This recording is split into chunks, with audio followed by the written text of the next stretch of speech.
Dear learners, welcome back to Science Uncovered, where learning English means unlocking the mysteries of the universe, one beautiful story at a time. Now, picture this, it's early morning in a summer garden. The air is still, the flowers are waking, and a honeybee drifts slowly between blossoms. It seems simple, peaceful, but something much more extraordinary is happening. Because that bee, that tiny, buzzing creature, is not just collecting nectar. She's gathering information. And soon, when she returns to the hive, she'll share everything she's discovered, without saying a single word. Bees don't have voices like ours. No spoken language. No written symbols. No internet. But somehow, they communicate. Not just basic needs, but complex directions, where food is, how far it is, even how good it tastes. They do it through dance. A dance so precise, so ancient, and so intelligent, that when scientists first decoded it, they could hardly believe it. This story isn't just about insects. It's about the very nature of communication, intelligence, and life itself. Can a creature without a brain like ours still have a form of thought? And what does it mean when language is made not of words, but of movement? If questions like these spark your curiosity, you're in the right place. To support our work, you can like, comment, share, or join. Your support helps us keep creating meaningful content for curious minds and English learners around the world. So let's follow the bee, into the hive, into the dance, and into a mystery that's as elegant as it is invisible. Because sometimes, the most profound languages are the ones we never hear. What do bees know, and how do they share it? For centuries, this question puzzled scientists and naturalists alike. Observers saw something unusual. Bees returning from foraging flights would perform strange movements, figure eights, tiny vibrations, fast turns. Other bees watched closely and then flew off in the same direction, as if they'd received instructions. But how? What was happening here? In the early 20th century, a scientist named Carl von Frisch dared to ask more deeply. He watched, recorded, tested, and made a groundbreaking discovery. The bee's dance, he found, was not random. It was a map. A message. A precise form of symbolic language. When a honeybee finds a rich patch of flowers, she returns to the hive and performs a special figure-eight movement called the waggle dance. The angle of her dance points in the direction of the flowers in relation to the sun. The length of the waggle tells how far to fly. Even the energy of her dance can communicate how rewarding the flowers are. And all of this is shared, in total darkness, inside a hive, through movement alone. How could such a small insect, with just a tiny brain, create such a sophisticated method of communication? This was not just biology, it was poetry. A scientific revelation that crossed into philosophy. Because bees don't use words. They don't talk as we do. And yet, their communication is clear, structured, and astonishingly effective. It reveals a hidden intelligence, not of individuals, but of a collective mind. This raises deep questions. What is intelligence? Must it look like ours? Could movement be a form of thought? And how much of life around us is speaking, in a language we've never learned to listen to? Von Frisch's work earned him the Nobel Prize in 1973. But more than that, it opened a door. A door into a world where language is rhythm. Where intention lives in angles. Where dance becomes data. And yet, even now, we are still only beginning to understand the full story. Recent research suggests that bees may also use vibrations, smells, even electric fields to enhance their messages. Some scientists propose that bees have something like concepts. They can recognize faces, count objects, even learn from each other. What else might they be saying in this silent, flickering world of wings? Let's take a closer look into the hive, into the dance, and into the minds of these creatures who speak without sound and teach without words. It began not with science, but with wonder. Long before microscopes or Nobel Prizes, beekeeping was a craft passed through generations. Farmers and monks across Europe observed the bees' movements with curiosity. Some believed they were guided by the stars. Others thought the buzzing insects had a divine sense of direction, a whisper from God or nature's invisible hand. But none truly understood what happened inside the hive when it became home and danced. That changed in the early 20th century with a young Austrian zoologist named Karl von Frisch. Von Frisch didn't set out to become a revolutionary. In fact, when he began his experiments in the 1920s, most scientists assumed bees found flowers by smell. But he noticed something peculiar. Even when strong floral scents were removed, bees still flew in the same direction, to the same food source. Why? To find out, von Frisch began placing sugar water in controlled locations, carefully measured distances from the hive, and watched how returning foragers behaved. What he saw astounded him. They danced. Not randomly. Not chaotically. But with precise movements. Tiny loops. Waggles. A turn left, then right, in the dark interior of the hive. And other bees responded. They flew off, not by instinct, but as if they had read a coded message. Could this be language? Many scientists doubted it. The idea that an insect could communicate abstract information like direction and distance was radical. Some accused von Frisch of overinterpreting. Others suggested simpler explanations, maybe smell still played a role. But von Frisch persisted. Over decades, he designed ever more rigorous experiments. He rotated hives, changed light sources, and even used artificial suns to confuse the bees' internal compasses. And yet, the bees adapted. They adjusted their dances based on the new conditions, always pointing the way to the food source. The evidence became undeniable. In 1944, von Frisch published his findings in full. The world finally took notice. He had uncovered a symbolic system in the insect world, not just reactions, but representation. It was a stunning moment in the history of science. For the first time, humans recognized that language, or at least the transmission of complex information, was not unique to primates or parrots. Even the humblest insect might possess forms of intelligence we hadn't imagined. And in 1973, when Karl von Frisch received the Nobel Prize in Physiology or Medicine, it wasn't just for decoding a dance. It was for breaking a boundary. He'd shown that nature holds many forms of mind, and that communication itself may be older, broader, and more mysterious than we've ever believed. But what von Frisch began was only the beginning. What more have we discovered since then, and what might still lie hidden in the hum of the hive? In the dim warmth of the hive, a returning bee begins to dance. But this is not a performance. It's a message, and every step, every turn, every wiggle, holds meaning. The dance begins with a figure-8 pattern. At the center is a straight run, where the bee vibrates its body, a waggle.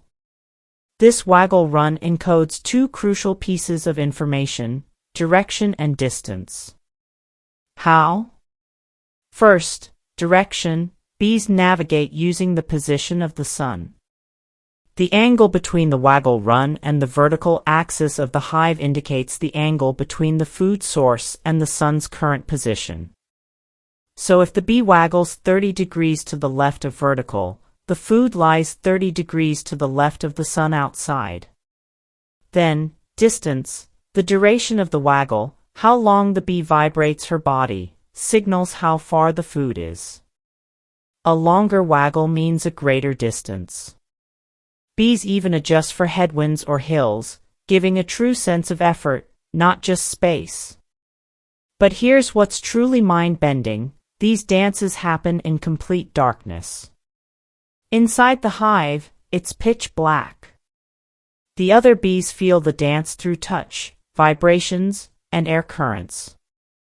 It's a silent, tactile language, a symphony played without sound.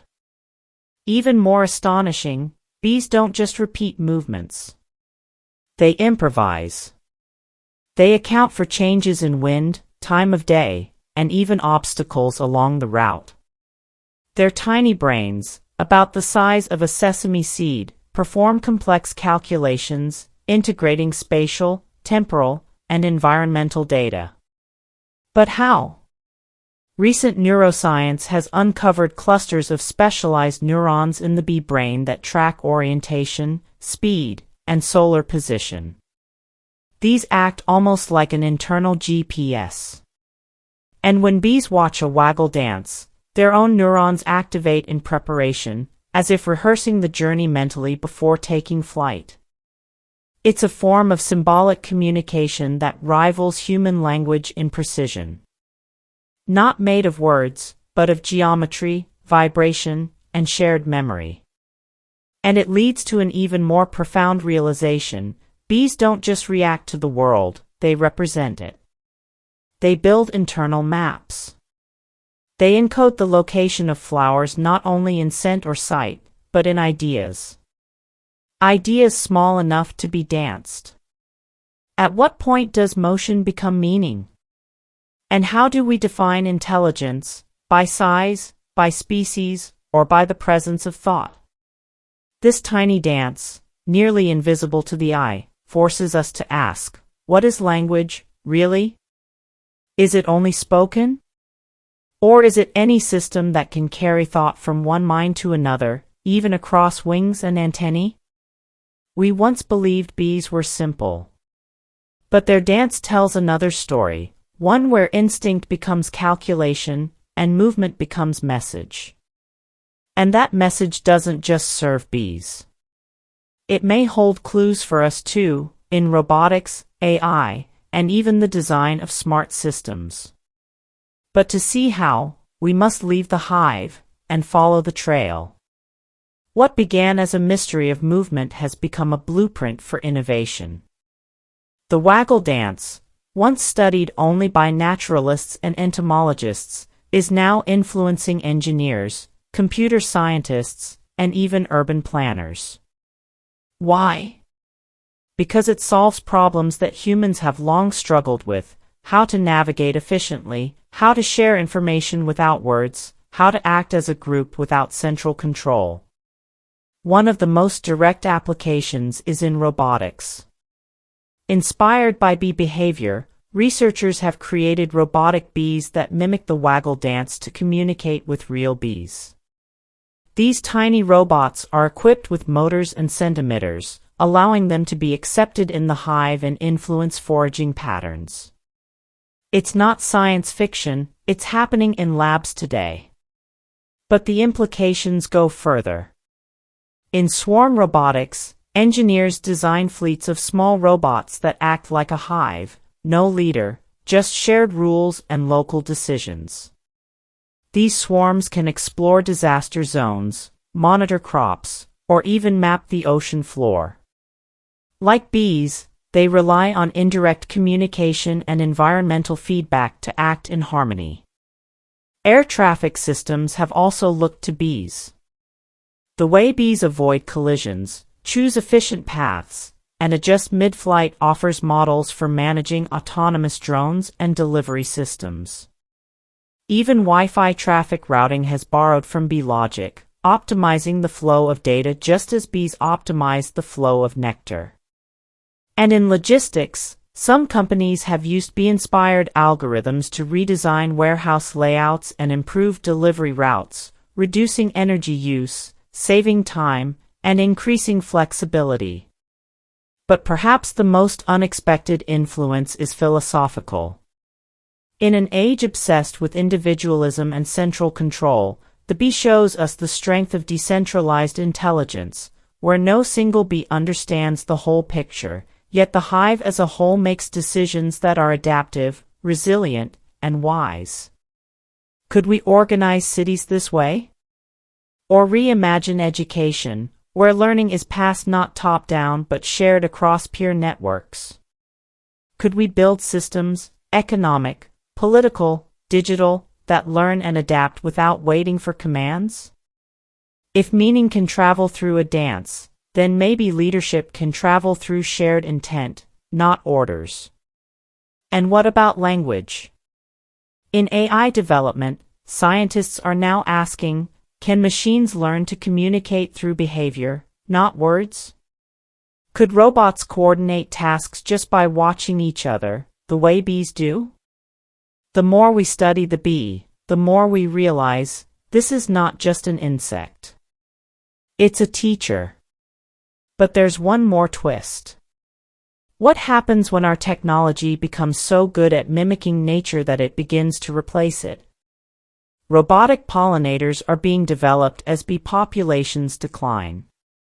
Artificial swarms may someday take over natural ones. And so, the bee's lessons take on a sense of urgency. Are we learning from nature, or replacing it? And if we forget the original dancers, will we lose the meaning behind the movement? The answers lie in what we choose to preserve, and what we choose to build next. Once, their hum filled the air like a whisper of life. But today, the silence is growing. All over the world, honeybee populations are in decline. Entire colonies collapse overnight. Workers disappear. Hives are left abandoned, the waggle dance brought to an abrupt, eerie halt. This crisis has a name: colony collapse disorder. First noticed in the early 2000s, it swept through bee populations in Europe, North America, and parts of Asia. For reasons still debated, bees simply vanished, not dead in the hive, but gone, as if they had lost their way home. Scientists have pointed to a mix of culprits. Pesticides, especially neonicotinoids, interfere with the bee's nervous system. Monoculture farming reduces floral diversity, making it harder for bees to find varied, nutritious food. Habitat loss from urban sprawl and deforestation leaves bees with fewer safe places to nest. Climate change shifts flowering times, creating mismatches between bees and blooms. And then there are the parasites, like the varroa mite, a blood-sucking invader that spreads viruses in the hive. But perhaps the deepest threat isn't a single cause, it's disconnection. Disconnection from the rhythms of nature. From the slow wisdom of ecosystems. From the ancient alliance between plant and pollinator. We have built a world where flowers bloom out of season, where chemicals coat our crops, and where monocultures stretch across thousands of acres like green deserts. And the bee, whose dance once guided the hive across wild meadows, now finds only poisoned abundance or sterile uniformity. The question is no longer just ecological, it's existential. What kind of world silences its own teachers? If we lose the bees, we lose more than honey or even pollination. We lose the living memory of how to cooperate, how to adapt, how to move together in response to the world. Bees do not simply visit flowers. They orchestrate ecosystems. They connect the dots of biodiversity. In their buzzing flight, they stitch the invisible thread between survival and abundance. And now, we face a choice. Some nations are banning harmful pesticides. Cities are planting bee-friendly gardens on rooftops and balconies. Indigenous practices of sustainable beekeeping are being revived. Citizen science projects invite ordinary people to observe and protect local hives. The dance can still be saved, but not without effort. Imagine walking through a spring meadow in silence. No hum. No zigzag flight. No messengers of the blooming world. Can we call it spring at all? What would it take to retune our civilization to the pulse of the bee, to stop shouting over nature and start listening again? Their future is not theirs alone. It is ours, too. And perhaps the real question is, can we still learn the steps before the music fades? To the untrained eye, a hive may seem chaotic, a blur of wings, noise, and motion. But within that swarm lies a system more advanced than we ever imagined. A beehive is not just a collection of individuals. It is a superorganism, a living, breathing network where no single bee survives alone, but where every action contributes to the health of the whole. And at the heart of this intelligence is communication. We already met the waggle dance, that strange, wiggling movement that shares directions. But the language of bees goes far beyond dance. They use vibrations, scents, and even heat. When a bee discovers danger, it releases alarm pheromones. When the hive needs a new queen, workers choose a larva and feed it royal jelly, changing its very destiny. And when it's time to move, they don't follow orders. They debate. Yes, honeybees vote. In a process known as swarm decision-making, scout bees explore multiple new nesting sites. They return to the swarm and advocate for their choice by dancing. Other bees observe, compare, and gradually more bees join the dance of the most promising location. The final decision emerges not from domination, but from consensus. No leader. No command. Just harmony through information sharing. What if intelligence isn't just in the brain, but in the relationships between beings? What if consciousness can emerge from cooperation? In many ways, the hive mirrors what we long for, societies where individuals act not out of selfishness, but in service of something larger, wiser, and longer lasting than themselves. Where truth is discovered collectively, not imposed. Where survival depends not on power, but on trust. This is not to romanticize bees. Life in the hive is hard. Short. Demanding. But it is meaningful. Every bee knows its part, not because it is told, but because it feels the rhythm of the whole. And that rhythm, that deep intelligence, is what scientists are only now beginning to understand. Neuroscientists study bee navigation to improve AI.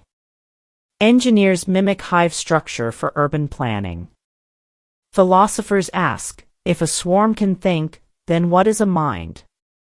Could our cities learn from the hive? Could our technologies become more organic, more adaptive, more alive? Could we rebuild a world that thrives not on exploitation, but on pollination, where growth does not come at the cost of connection? The answers may not lie in labs or theories alone, but in watching a single bee return to the hive, waggle her dance, and trust the swarm to decide. The more we study the bee, the more it reveals not just about nature, but about ourselves. And now, as the dance slows and the final questions hum beneath the surface, we must ask. If the bee is more than a pollinator, what is it trying to teach us? A single bee weighs less than a paperclip. It lives just a few weeks.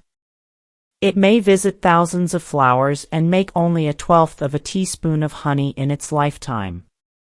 And yet, that one bee is part of something timeless, a lineage stretching back over 100 million years, pollinating the planet, shaping the food chain, sculpting entire ecosystems through an unspoken pact with nature. So what do bees teach us, really? They teach us that greatness does not need grandeur. That what matters most is not what we take, but what we give back. That life is not about standing out alone, but rising together, flower, bee, sun, soil, in quiet interdependence. They remind us that intelligence comes in many forms, not just abstract logic or towering egos, but in dances, scents, vibrations, and collective harmony. That wisdom might live not in domination, but in balance. Not in conquest, but in care. They show us that a world can be built not by force, but by pollination, through gentle touch, mutual benefit, and invisible collaboration. Perhaps that is the deeper sting of their decline. As pesticides silence their dances, as habitats disappear beneath concrete, as hives collapse and colonies vanish, it is not just the bees who are in danger. It is our memory of what life can be. So the next time you see a bee circling a flower, pause. Watch. Listen with more than your ears. Because in its wings, in its path, in its return to the hive, the bee carries something ancient, not just pollen or nectar, but a silent language older than words. It tells us that beauty does not shout. It hums. That the small can be mighty. That survival is not a fight, it's a dance. And most of all, that we are not alone. We are part of a larger pattern, a web of relationships too vast to see but too delicate to ignore. We are not kings of nature. We are kin. So what if we stopped trying to conquer the natural world, and instead began to listen to it? What might we learn? What might we remember? Because maybe, just maybe, the future of our planet depends not on louder voices or bigger machines, but on learning to speak again the silent language of the bee.